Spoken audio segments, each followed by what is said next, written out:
Hello there, world of tankers, and welcome to the channel. I'm your host, Droodlesblitz, and in today's video, I'll be playing in the Tier 10 American Autoloading Heavy, the M6 Yo. This is, in my opinion, still quite an overpowered tank. It's a vehicle that every couple months I make sure to review, make sure to share my opinions on it so people know that it is still a really stupid vehicle. The M6 Yo features two different gun options. You have a 3-shot 300 alpha gun, which deals 900 damage in a total of 5 seconds, because each shell has a 2.5 second reload time in between, and then you reload the whole clip. The double shot on this tank does 450 damage for the same grand total of 900 and does the 450 in 1.71 seconds. So you might be asking, well, why would I ever run the triple shot if the double shot does the same damage with more alpha and faster dumping time? And the reason is very simple. The double shot has less penetration, worse accuracy, and about 450 worse DPM than the triple shot. But I still think the double shot is completely overpowered due to how quickly it's able to get that damage out. And we're going to be seeing if that's the case today by going into battle. Well, we got the K91 and the VK72. Unfortunately, they were faster before we were able to really do anything about it. We can see that the 268 shoots at the VK in the crossing, and we are going to move over here. Oh, we have the mouse. Alright, well here's what's going to happen. We are going to aim it on the mouse. We're going to activate our reticle Cali, and there's 450, and there's 950. And there you go. That is the M6 Yo. That was 950 damage you just watched get stripped off of a Tier 10 Super Heavy. And in 10 seconds, we'll be able to do it all again. And now you can start to understand why I think this is one of the most overpowered guns in the game. So we simply drive up the hill, we aim it on the mouse, and there you go, 460, and second one missed. That's just bad luck. It's not really the tank's fault, but we've still taken half of the mouse off anyway. If we had penned that one shell, he would have been a third gone, but doesn't really matter too much to me. I'm just going to reload, and we're going to stick our gun up. Alright, let's just start pushing the mouse, I guess, right? It's probably the best play here. Let's aim it on his turret cheek. There you go, 469, 876, and then we start backing up again. Our team's already behind the mouse anyway. It's not like he's really a threat. We're going to start dealing with the K91 on our flank, who looks like he's trying to rush us full speed. We also have the 268 over here. We're going to reload in a couple seconds anyway. 3, 2, 1. There you go. One shell into the rear of his vehicle. And we're not able to get the second shell out just yet. However, that 268 looks like he is going to drive right out into the open. However, looks like we actually had a little bit of lag there, and our shell did not end up going where we wanted it to. Again, not that big of a deal. We're just going to wait 10 seconds, and we will have our full clip loaded.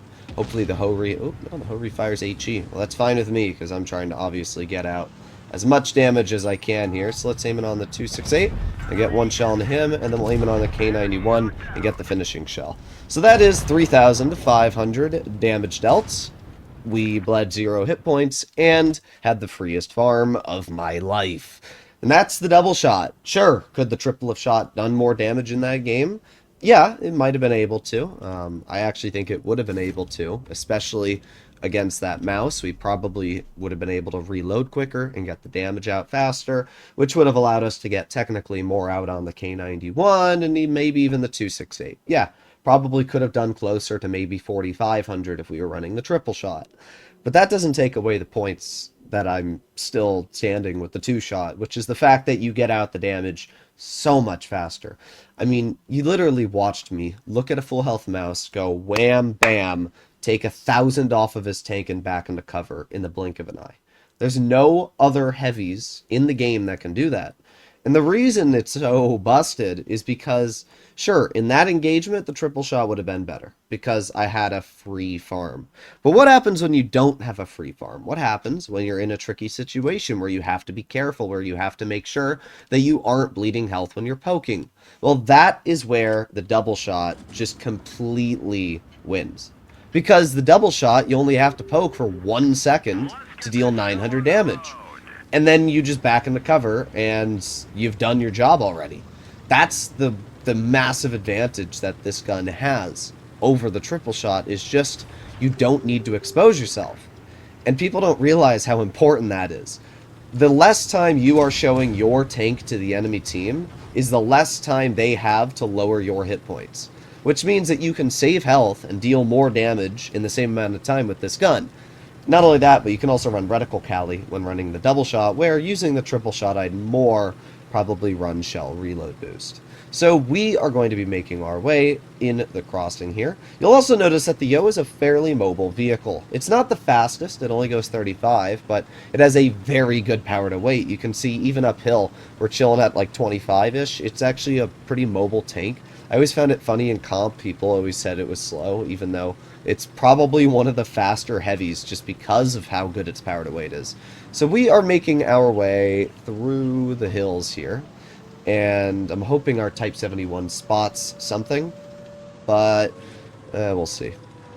For now, I'm just going to wait in this bush. I mean, I'm very surprised the Type hasn't spotted anybody, because I really thought he would have. Problem is, we've nobody in the back over here, which could be a problem. We've the E100, and we still got 400 damage into him. That double shot is just insane. I mean, the fact that we were able to get a second shell out into that E100 and connect the second shell is ridiculous when you think about it. Now, we are going to move up. I don't know what's going to happen, if I'm going to get pushed or I'm going to get nuked, but the base cap is a serious problem. And while I don't want to be the one that has to YOLO into the base, I think it is smarter and just a good idea in general to be close to the base cap here. So we have the Badger, he gets shot. We also have the 50B in the back, and I was really hoping that we could get some damage into the 50B. However, it looks like that's not the case yet. Alright, we got the 62, we bounced the first shot. However, we still get the second shell out. That's 480 into his vehicle. And I don't think that 62A is going to be poking that anytime soon. Okay. Well, I'm going to reload, and I'm going to focus on pushing over here. So that's exactly what I'm going to do. Let's see. We got the grill in the back. We got the 260 in the back.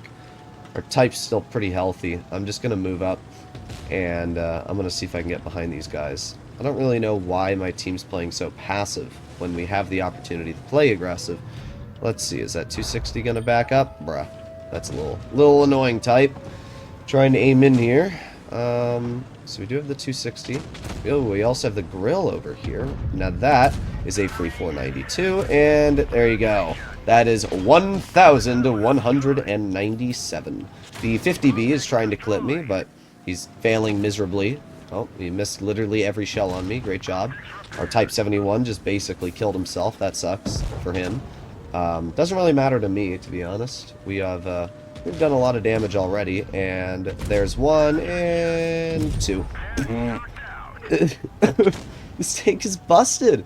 There's just nothing fair about this vehicle. I mean, 10 seconds we'll have our clip loaded again, and we're going to wait right here for now.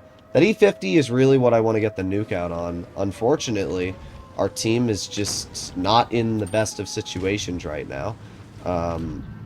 As much as oh, wait, there's the E50. And bonk, there's a 424. Bonk, there's an 848. There you go. Half of the E50M gone. So we're at 3,200 damage now. And again, we just wait.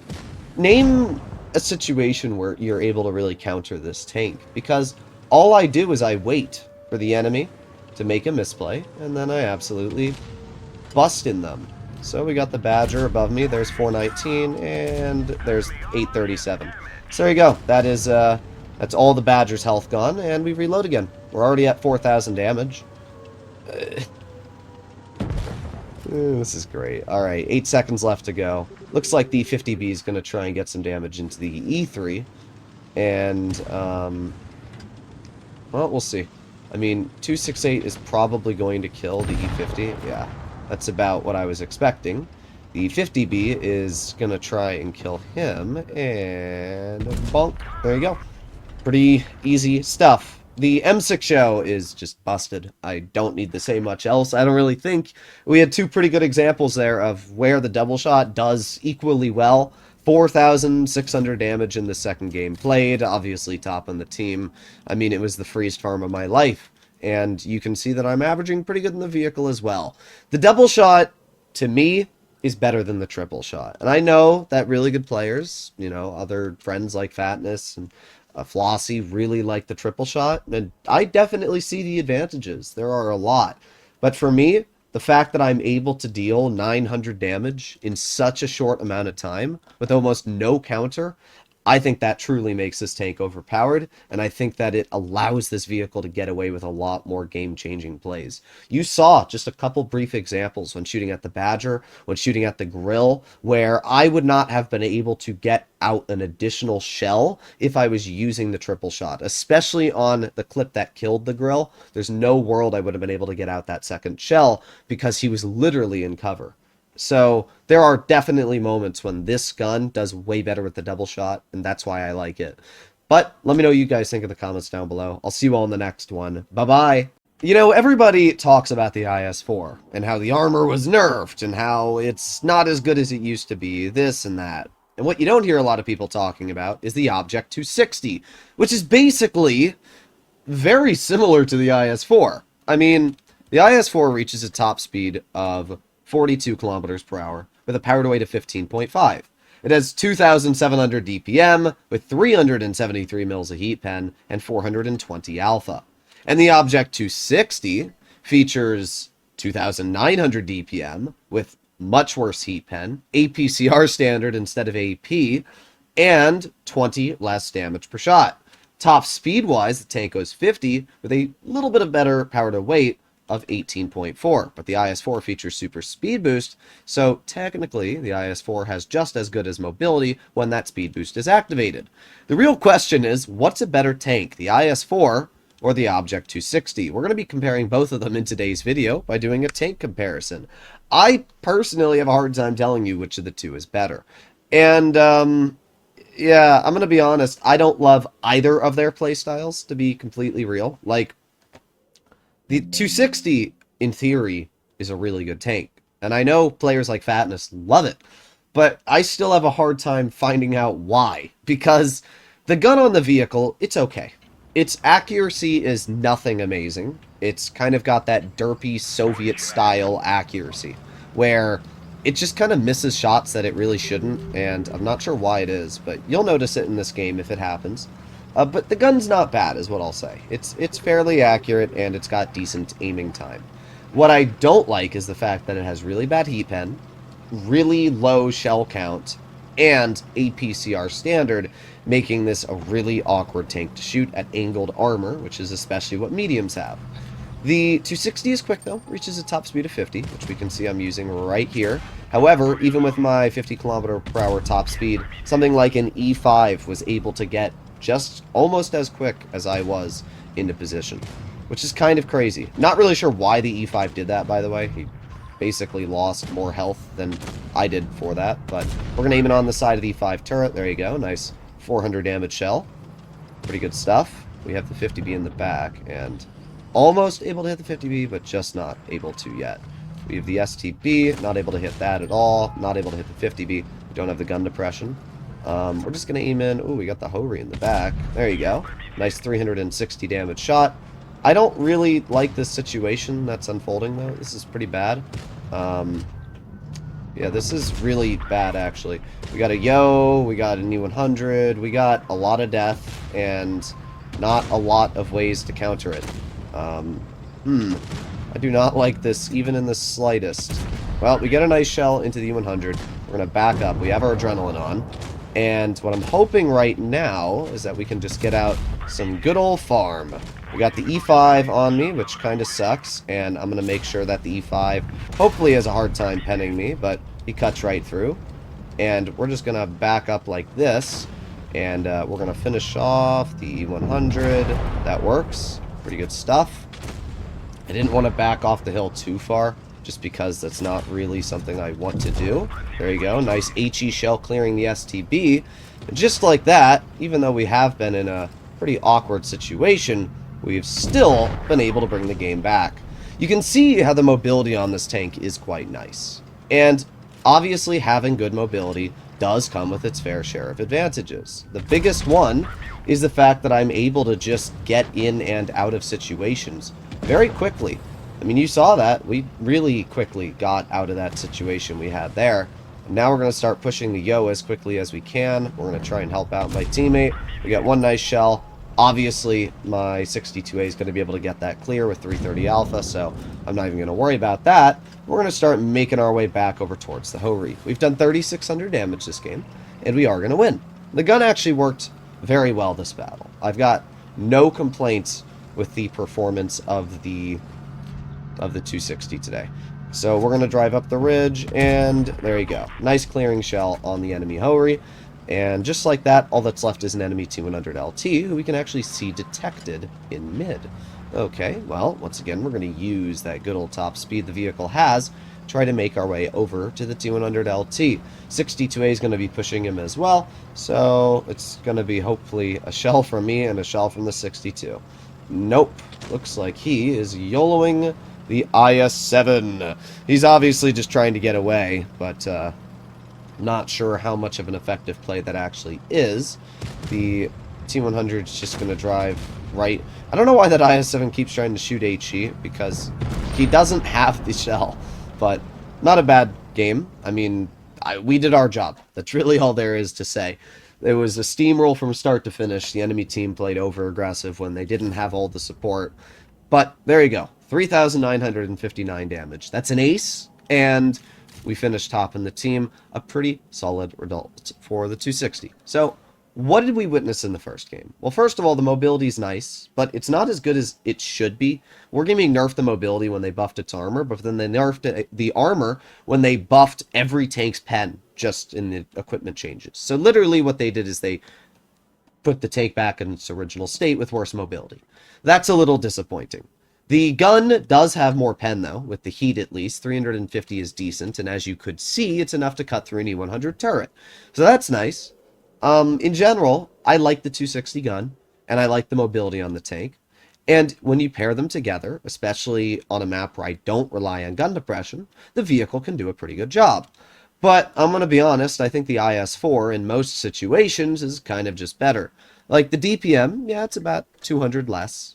But in return, this tank features more alpha damage, much better armor on the turret. It's 240 millimeters frontally angled, where the 260 has like half the turret armor. Not only that, but the IS-4, as we mentioned, has similar mobility when activating super speed boost. The gun on the IS-4 has AP standard and way more heat pen. So really, the question is, do you want a little bit more mobility on the Object 260, or do you want a lot better gun and turret armor on the IS-4? In most situations, the gun and the armor are going to benefit you a lot more than the mobility. But there are certain examples of mobility advantage. The reverse speed on the 260 is huge. Being able to reverse at 20 is really the major strength I find in the 260. And that is something I do wish the IS-4 had. That reverse speed is crazy. I can't deny it. But the difference is that this tank doesn't really need the reverse speed if you have enough armor that you don't need to back out of situations.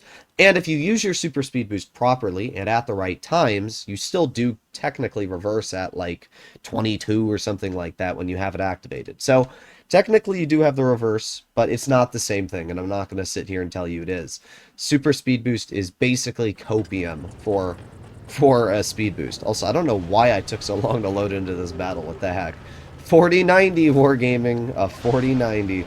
So we are going to activate that super speed, and we're going to see how this vehicle accelerates. Object 260, as we went over, reaches 50, and with super speed we can go like 46 kilometers per hour in this tank. So it is definitely a difference, but you can see that we are very quick with it activated. I mean, this is just as good mobility as the Object 260, but it's off now, so we have to wait an entire minute before we can get that speed back on the tank. So we have the Skoda T50 going up top. I mean, we're on the worst map in the game, and every time I get this frickin' map, I get the bad spawn. Not really sure what the 5A's doing there, but he's doing it all right. We're going to aim it on the 5A. Aiming. There you go. Ooh, and we get a fire as well. What a moron, bro. I mean, seriously, what a moronic play. Drove over the ridgeline and killed himself in the first 20 seconds of the battle. This is why I always go to medium flank, though. First of all, because you get shots on the heavy flank if any heavies decide to make those plays. But I can also shoot the mediums that over-aggress, like the enemy T-22, from this position. So these are all really important plays that need to be made that obviously can change the course of a battle. So we are going to make our way over to the concept, and we are going to get one nice shell into his tank. We damage his Amarak. I'm just going to sit here, and I'm going to pretend like I have just as much DPM as him, even though I don't, but that's the smart play to make, and that's exactly what we're going to do. So we got the concept. Wow, that was an incredible shot from my tank there. Thanks, game. What's really funny is that my team is kind of leaving me to fight the concept alone, even though we had a teammate here. Like, where'd my teammate go, bro? I don't even get that. I don't even get it. We can see that there was a shell fired at me. However, it didn't actually do anything. T-22 staring at me. But I literally have zero support. So, kind of annoying, if I'm going to be honest. Oh, we got the 50-41 on the flank. Okay, well, let's aim it on the T-22. Oh, there it is. There it is. The Yag shoots me. What's incredible to me is how useless our team is. We have multiple full health vehicles just sitting there doing nothing. Yeah, guys, let's let the Yag sit for free right frickin' there when you're all there. That gets me so mad. What am I doing, bro? I'm just sitting here being a frickin' toy for our team. Great job, guys. Great job. Just, okay. I've got nothing. I have nothing to say. Yep, there's the Yag. Wow. Who would have guessed that we lost that game after our T-92 got YOLO'd by a 268 and died? What a surprise. 4,520 damage dealt. And there you go. 0 damage from the 92. Yep. These are the people that I'm not allowed to complain about, apparently, because it's condescending. When I lose an entire battle because that one player decided not to do his job and support the team. Things like that get me so frustrated, bruh. So frustrated. I can't do everything in a battle. And that's the problem with the IS-4, is that it can't do everything. The old IS-4, it would have eaten up that situation like a piece of cake, and it would have won. Because its armor, because its increased amount of hit points would have allowed it to win. But the current IS-4 does not have the hit points, nor the armor to deal with situations like the one that was placed in front of us. There was a waffle that was on the Tank Destroyer hill on their spawn, so I couldn't cross the hill to try and get into cover. There was a K91 on my side and on my front, so literally no matter where I went, I was stuck in a bad situation.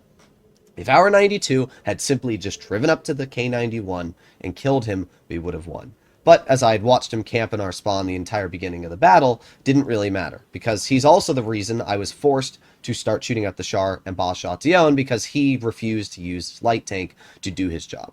Situations like this are when I have a hard time enjoying the game, and I have a hard time talking about the tanks that I'm recording, because I'm constantly getting put in a situation where it's just I have to do everything or the whole team falls apart. But on the regard of the IS-4 and the 260, what do I think? Well, I think the IS-4 is more flexible than the Object 260. I think the armor's a little bit better. I think the gun with the penetration is a little bit more enjoyable. The one thing I don't like about the IS-4 is the derpiness of its gun. You notice that when we were aiming at the concept, that one shell that dunked into the ground. For some reason, it just has the Soviet characteristics, even with its good dispersion. But it's still a solid vehicle. It's still got a really good gun. I like the IS-4 a lot, even with the changes, and you saw it did good. 4,500 damage is not a bad result at all. It's just unfortunate that we were handed such an awful deck of cards. The 260 would have done probably a similar result there, and I can't really say too much otherwise. So, I mean, both tanks are fine. It's just, right now, in the current meta, both of these vehicles are not really designed for this. They don't deal with fast flanks well because they don't really have the armor. They just, I don't know. That's kind of how I see it. But let me know in the comments what you guys think. Hopefully you enjoyed today's video, and I'll see you all in the next one. Bye-bye!